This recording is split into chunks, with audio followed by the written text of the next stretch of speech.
हे सगळं वातावरणामध्ये राजकीय वातावरणामध्ये एक खळबळ उडाली आहे। याच पार्श्वभूमीवर मराठवाड्यातल्या खासदारांबद्दल त्यांच्या भूमिकेसंदर्भात जाणून घेऊया। आमचे प्रतिनिधी विशाल करोळे आपल्या बरोबर जोडले गेलेले आहेत। विशाल, मराठवाड्यातले सुद्धा खासदार आहेत आणि त्यांची सुद्धा या बैठकीमध्ये उपस्थिती होती असं कळतंय। ऑनलाईन उपस्थिती होती कोणाची, कोणी थेट भेटीमध्ये या बैठकीत सहभागी होते अशी चर्चा आहे।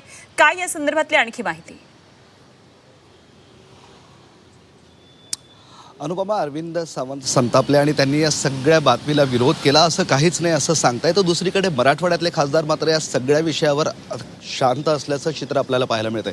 मराठवाड्यात युबीटीचे 3 खासदार आहेत। नांदेड जिल्ह्यातनं आष्टीकर आहेत, धाराशिवमधनं ओमराजे निंबाळकर आहेत आणि संजय जाधव हे परभणीवरून आहेत। हे तिघही या विषयावर बोलायला तयार नाही। वारंवार प्रयत्न केल्यानंतर अशा वावड्या उठत असतात, किती वेळा यावर प्रतिक्रिया द्यायचं असं ओमराजे निंबाळकर यांचं म्हणणं आहे। मात्र एक आपण म्हणतोय की समोर येऊन प्रॉमिसिंगली नकार देणं ह्या तिघांकडूनही चित्र दिसलं नाही। त्यामुळे कुठंतरी पाणी मुरतंय का, खरंच यांच्या बैठका झाल्या का, हे बैठकीला उपस्थित होते का, अशा पद्धतीच्या चर्चांना उधाण आले। त्यात ओमराजे निंबाळकर हे त्या बैठकीला व्हिडिओ कॉलद्वारे उपस्थित होते, अशा पद्धतीच्याही चर्चा सुरू आहे। मात्र ओमराजे निंबाळकर स्पष्टपणे सांगतायत की ह्या सगळ्या वावड्या आहे आणि यावर किती वेळा उत्तर द्यायचं, आम्ही उद्धव ठाकरेंसोबत राहणार, कुठेही जाणार नाही। मात्र या सगळ्या रिॲक्शन या ऑफ कॅमेरा देत आहेत, ऑन कॅमेरा येऊन कोणीही बोलायला तयार नाही, स्पष्टीकरण द्यायला तयार नाही। त्यामुळे जसं मी म्हणालोय, कुठंतरी काहीतरी मूर्तय या संशयाला निश्चितपणे वाव आहे। खरंय, शंकेला निश्चितच वाव आहे, कारण ठोस अशा या प्रतिक्रिया निश्चितच येत नाहीत, हे तितकंच खरंय।